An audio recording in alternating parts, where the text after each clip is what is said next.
Good morning. So today we are going to see about an real-time interfacing. Okay, so this is our third unit. So these are the topics that what we have to cover over that.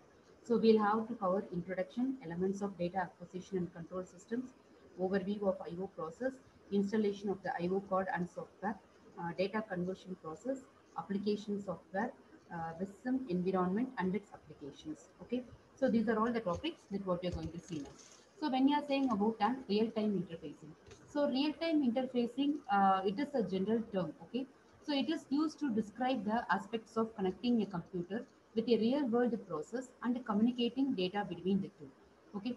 So when we are saying about an real-time interface system, so which is will be connecting the computer within the real world, okay? So can you give some any examples? So the examples are to be the monitors, keyboards, printers, disks, modems, and CDs, okay? So these are to be the real-time interfacing examples. Okay. So what are the elements of data acquisition and control system? What are the elements of data acquisition and control system?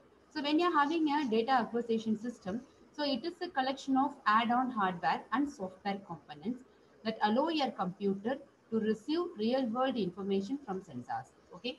So data acquisition system is a collection of add-on hardware and software components. Data acquisition system is a collection of add-on hardware and software components that allow your computer to receive real-world information from sensors. Okay.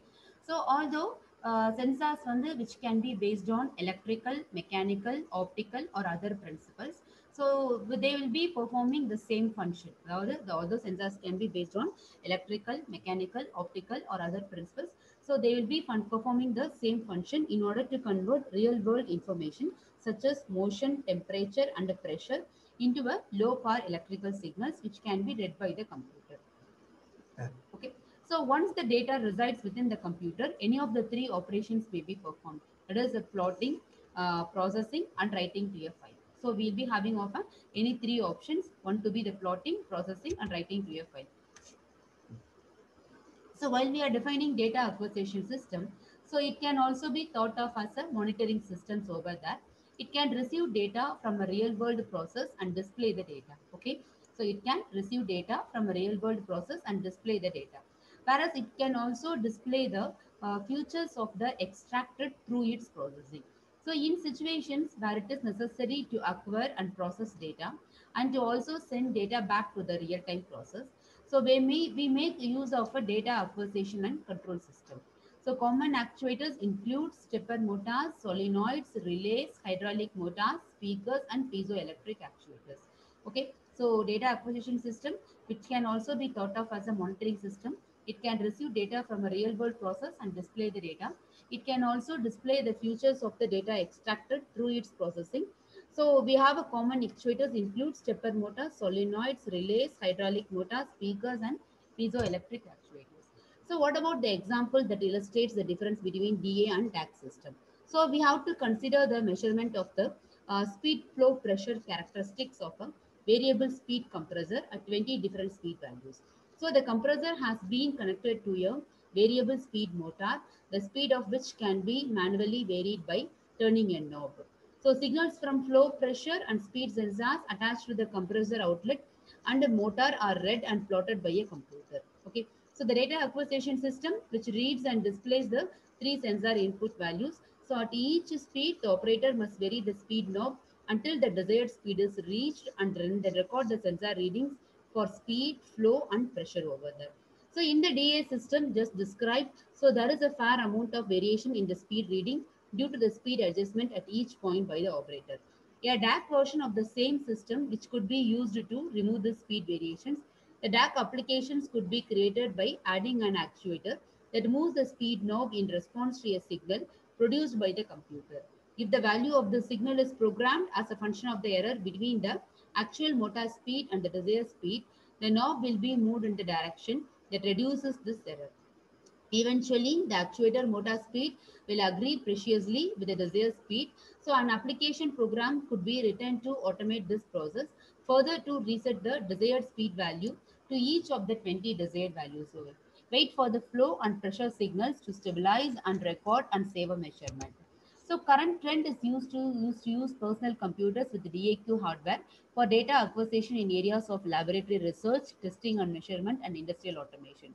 So the DAQ hardware, which acts as an interface between the computer and the outside world, could be in the form of modules that can be connected to the computer's port in the or cards connected to the slots in the motherboard. The newest DAQ devices offer connectivity over wireless and cabled Ethernet for remote or distributed DAQ applications. The PC-based DAQ system depends on each of the following system elements. One to be the computer, second one to be the transducers and sensors, third one to be the signal conditioning, fourth one to be the DAQ hardware, fifth one to be the screw terminal panels, sixth one to be the general purpose input output card, seventh one to be the software. So the typical BCA based TAQ system, so we'll have a transducers, signal conditioning, data acquisition analysis hardware, personal computers, and then softwares over on it. So what are the components of DAC system and the interconnections for a system with the four sensors and two actuators? So we'll have a screw terminal panel, two wire actuators lines, actuators, sensors. So two wire sensors lines. Similarly, we'll have a ribbon cables, computer I/O card, and computer bus are there. So these major components and their interconnections with the four sensor two actuators are shown in the figure over on it. The number of input outputs varies depending on the manufacturer as does the functionality. So some screw terminal panels which have resistors that can be cut or soldered to change the gain range of a signal or a group of channels. The screw terminal is attached to the GPIO card via ribbon cables. So the figure shows two cables. However, the number may vary depending on the type of the card. So on some cards, four cables are required, two for the analog channels and two for the digital channels. The application software's function is to provide the engineer with an easy means of regarding reading sensors, writing to actuators, and processing data. That is plotting, control algorithms, saving data, and data manipulations. So when the next thing we have to see about an overview of I/O process. The input-output process is the means by which a computer communicates with the real-world phenomena via the DAQ device. The performance of the IQ process, therefore, is dependent on the available computer, selected DAQ device, and the bus architecture. Today's computer has the capability of transferring data by any of the following methods. We'll have a direct memory access and the interrupt request. So with this mechanism, data is transferred between the DAQ device and computer memory without the involvement of the CPU. This mechanism makes DMA the fastest available data transfer mechanism. Also, the processor is not burdened with moving data and hence it can engage in more complex processing tasks. Interrupt request. So interrupt request transfers rely on the CPU to service data transfer request. The device notifies the CPU when it is ready to transfer data. Hence, the data transfer speed is tightly coupled to the rate at which the CPU can service the interrupt request. Programmed I/O. So this is a data transfer mechanism in which a buffer is not used. Instead, the computer reads and writes directly to the device. Whereas in the case of memory mapping, it is a technique for reading and writing to a device directly from the program, which avoids the overhead of the delegating the reads and writes to kernel level software. The data transfer mechanism the computer can use depends upon the selected data acquisition device and its bus architecture. For example, while PCI and FireWire services offers both DMA and interrupt-based transfers, PCMCIA and USB devices use interrupt-based transfers. Okay, so the available hard drive is the limiting factor for real-time storage of large amounts of data. So hard drive access time and hard drive fragmentations can significantly reduces the maximum rate at which data can be acquired and streamed to disk. For systems that must acquire high frequency signals, high speed hard drive with large memory space is needed. So in general, the overall communication speed is directly proportional to the clock frequency of the processor chip, the bit length of the bus, and inversely proportional to the bit length of the processor. So when you are saying about a general purpose IO card, so the necessary ingredients for the general IO process are the PC and operating system software, general purpose IO card and software driver, and the proper termination panel and cabling for the GPIO card. The GPIO card is installed into a free expansion slot in the PC bus. Its address is specified both on the card and in its driver software.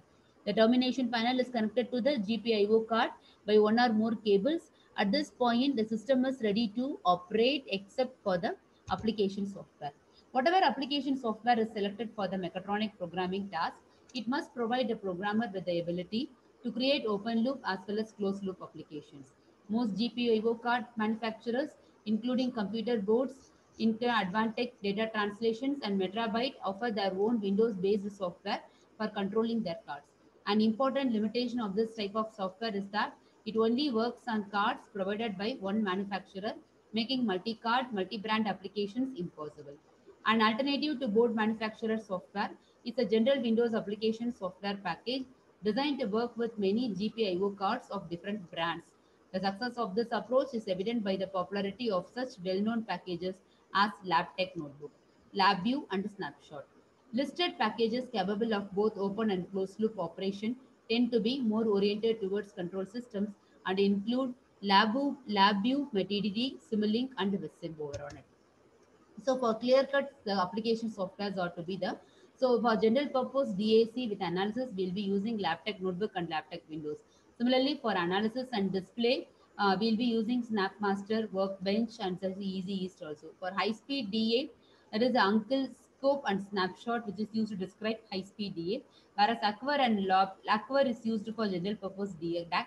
LabVIEW, general purpose DAC with analysis, whereas Hyperception Matrix Simulink for DAC with analysis and display, Visual Designer, general purpose DAC with analysis, X Analog, there is high speed DAC with analysis and display, Vism is the general purpose DAC with analysis and display over on it. Okay, so by that our first topic gets over.